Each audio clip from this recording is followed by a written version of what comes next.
Now, before we go into any more of the Quran books, and I have one more that I'm going to tell you about later, but this is something that's very important. Just now, we talked about Surah 28, the first 6 verses. There's many more in that particular surah. But you'll notice it was about Moses and him in Egypt. Well, of course, we know that's also in the Bible. But how much of that section about Moses and Egypt is in the Bible, or is it the same in the Bible, or is it different in this? That's one thing, of course, which is very interesting.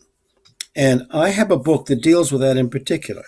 And what this book says in the beginning is this: everyone that reads the Bible should read the Quran.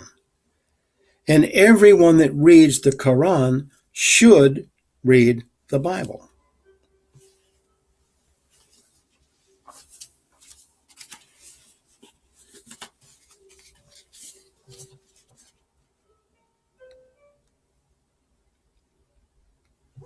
This is the book that deals with that. And what this does, it takes every surah, every single one of them from the beginning to the end, and shows how they are similar to the Bible or different from the Bible. And it goes through every one of them. It even quotes what it's talking about. And you can find, by the way, if these quotes are the same as the one I just read, for example. Let's take Surah 28 right here. And we will first read its translation. This is done by Gabriel Sod Reynolds, who wrote this book, as you can see. And it says at the very beginning, the same as we read in our other 2 or 3 Quran books. In the name of God, all beneficial, all merciful, these are the signs of the manifest book.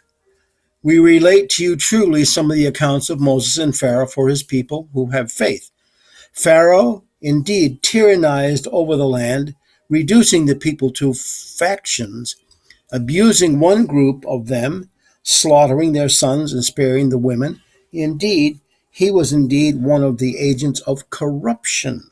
Now, what does this say underneath? This is what's interesting. It says here, note, Exodus 1:15-16, the king of Egypt when spoke to Moses' midwives, one of whom was called Sephora, and the other Poof.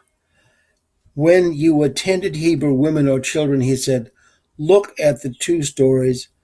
If it is a boy, kill him. If it is a girl, let her live. Notice how similar that is in some ways to that particular section we just read. It also says, see Surah 7 and other chapters in it with other parallels. So this goes through every single surah and gives its translation of it, and then gives you those things which are exactly the same in the Bible or that are different in the Bible. And it shows you that. But it's a very good example of the fact that if one really wants to understand the Quran, as one should, of course, that one ought to have the Quran read as you would read it, and then the Bible read as you should read it.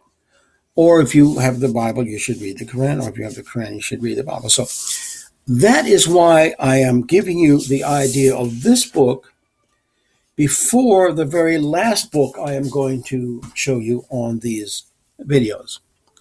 That is because the last book has more notes in it than any other, and it does something of what this book says. We will do that the next time.